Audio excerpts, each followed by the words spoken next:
Hello movie lovers, today, I'm going to explain a comedy, drama, and fantasy film called About Time. Spoilers ahead. Watch out and take care.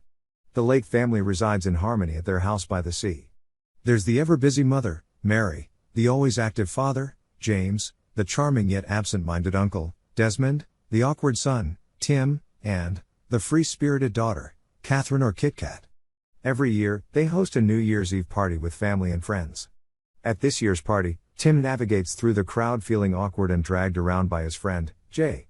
During the countdown to the new year, a girl he's been dancing with, Polly, leans for a kiss, but he shakes her hand instead, leaving her disappointed. The following day, Tim wakes up, overwhelmed with embarrassment and a terrible hangover. He's called into his father's study. James. His father then tells Tim that he's about to share with him a secret that he's never told anyone before. According to James, the men born into their family, including Tim, can travel back in time, but it's limited to their own lifetime. They cannot go to a past they didn't experience or a place they've never been to. To do this, they must go to a dark place like a large cupboard and think of the place and time where they want to be, and they'll find themselves there. Unsurprisingly, Tim thinks this is a joke. He shakes his head at his father, thinking that he's pulling his leg. To prove that it isn't true, Tim goes inside the closet and thinks of the New Year's Eve party last night. After a few seconds, he comes out of the closet and is surprised to see himself dressed in his clothes from yesterday. Music and conversations echo from downstairs. He heads down and is immediately pulled by Jay, evading a table that he previously knocked over. At the countdown, he kisses Polly, who reacts giddily. Afterward, Tim goes back into the closet and travels to the present. Realizing that the time travel is real, he listens to his father's experience about the ability, discovering that it's how James seemingly had a lot of time for them. James advises Tim not to use the ability for money or power, so Tim decides that he'll use it to find love. That summer, Kit Kat invites her boyfriend's cousin, Charlotte, to stay at the beach house for 2 months. As the family sunbathes with their guest one afternoon, Tim hopes to get on Charlotte's good side. Seeing an opportunity, Tim agrees to put sunscreen on Charlotte's back but ends up spilling the bottle on her.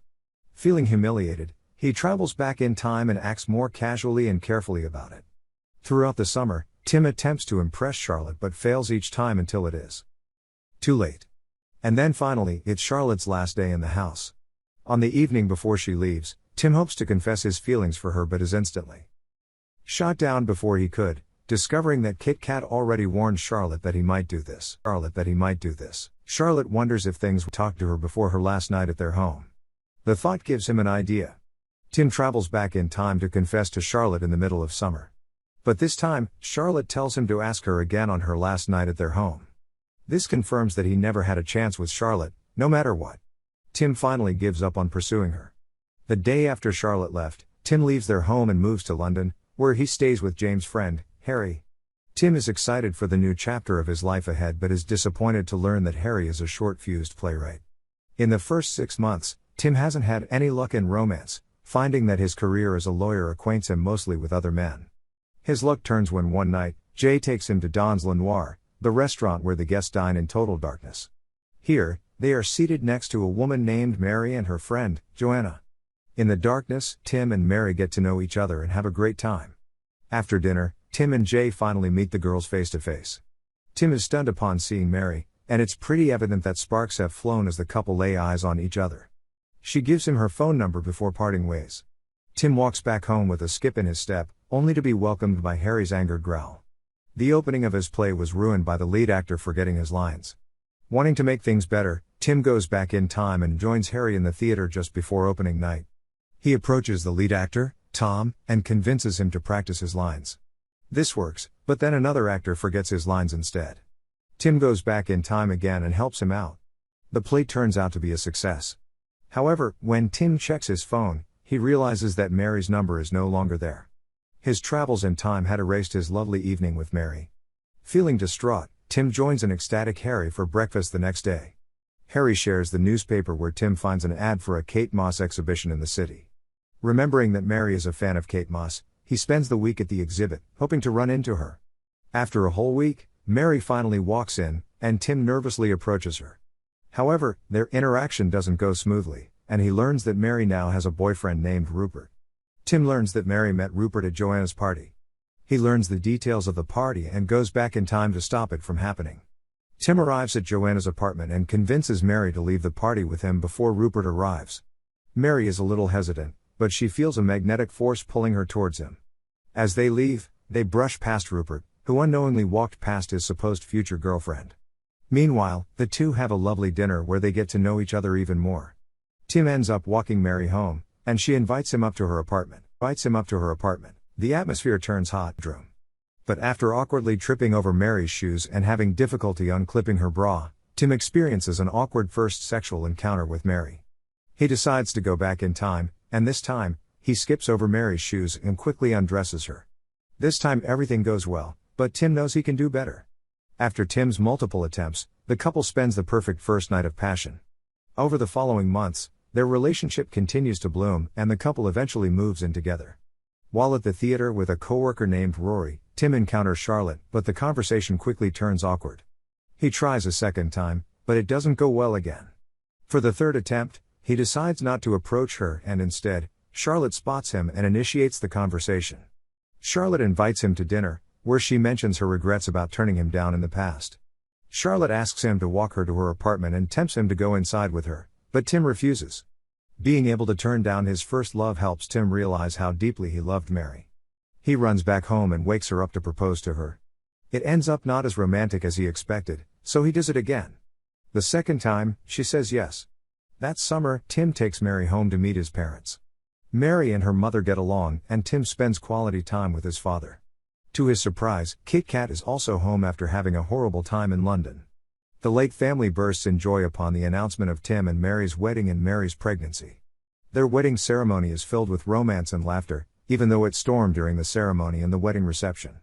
The tent is torn and blown by the wind, and so everyone is forced to take cover in the house. Tim goes back in time and switches his best man when Rory, Harry, and Jay mess up their speeches until finally, he chooses his father. Months later, Mary gives birth to their daughter, Posy. Tim is mesmerized at the experience of raising a child, both for its precious moments and the difficulties. They move into a new house, and soon, it's Posy's first birthday. All the guests arrive, including Harry and Rory, but Kit Kat is late to the party. The doorbell rings and Tim answers it, but instead of Kit Kat, it's her troublesome boyfriend, Jimmy. He and Kit Kat argued earlier that day, which ended with Kit Kat driving by herself. Kit Kat had been drinking earlier that day, leading her to crash her car on the way to Tim's house. Hoping to save her, Tim goes back in time and picks her up from her home instead. But this doesn't solve the problem. Kit Kat maintains a drinking problem stemming from her unhappy relationship with Jimmy. Tim talks to his sister, hoping to reach out to her. When it doesn't work, he takes Kit Kat back in time during the New Year's Eve party where she met Jimmy. But instead of flirting with Jim, pent up anger on him and punches him despite him not remembering her in this timeline. The siblings go back to the present, and immediately, Kit Kat realizes her feelings for Jay. This time, she dates Jay instead, and their relationship turns out better than she had with Jimmy. Having saved his sister's life and happiness, Tim heads back home but finds that he has a son instead of his daughter, Posy. The sudden realization makes his heart sinks. Immediately, he goes into a cupboard and goes to the past when his son was born to talk to James. James confirms that any change he makes before his child is born is likely to result in a different child being conceived. If he wishes to keep Posy, he can never change anything that happened before she was born. Unable to accept losing the daughter he knew, Tim goes back again in time to undo the changes he made to Kit Kat's life and allows her car accident to happen. With Kit Kat in the hospital, Tim and Mary stay by her side until she recovers. Their support leads Kit Kat to decide on changing her life for the better. Remembering the alternate timeline when she's happy with Jay, Tim suggests for Kit Kat to start seeing him. Arriving home from the hospital, Tim relishes in his daughter's presence. Their happiness inspires him to have another child. Despite Mary's protests at first, they conceive their son 2 years later. One evening, Tim helps Mary prepare to meet her company's best-selling author, but they accidentally leave Posy downstairs, where she destroys the manuscript from Mary's office. Tim wants to use time travel to fix it, but their night is interrupted by a call from his mother, announcing that James has been diagnosed with terminal cancer. Tim, Mary, and Kit Kat visit the beach house where Tim talks to his father. Their time travel cannot undo his cancer without risking Tim and Kit Kat's births. In the end, time travel cannot fix everything life throws at them. James gives Tim what he deems is a far more important lesson for their ability. The first is to go through life as normally as possible, with all the everyday tensions and worries. Secondly, after he lives the day once for the first time, he should go back and relive moments of his life while paying attention to how sweet the world can be. Tim follows his advice and finds happiness in both the mundane and the special moments in his life.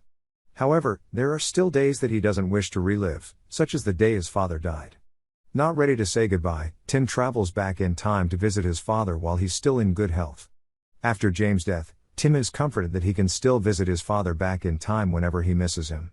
One day, however, Mary decides that she wants a third child. Tim hesitates, knowing that having a third child will disable him from visiting his father again. With much thought, he lets to carry on with the future. He then agrees to have another child. Months later, Mary is heavily pregnant and will be giving birth soon. This is Tim's last chance to visit his father in the past. He goes back in time and plays table tennis with his father for the last time. Seeing the sadness in Tim's eyes, James realizes that it is their last time together. He accepts this and lets him know that he agrees with his son's decision. As a treat, they both travel back in time to when Tim was a young boy. Both in better health and with more energy, James and Tim run and play by the beach for the last time. Tim says his final goodbyes to his father and returns to the present time when his third child is born. Years pass, and Tim continues with life normally, spending both the laughs and tears with his family. He has completed his family with Mary, while Kit Kat also gives birth to her child with Jay. One morning, he allows Mary to sleep in and prepares breakfast for his kids, relishing their presence. Tim decides to never time travel again, living each day as if it's the second time he's lived it. This time, he focuses on appreciating life, from the big events to the smallest details.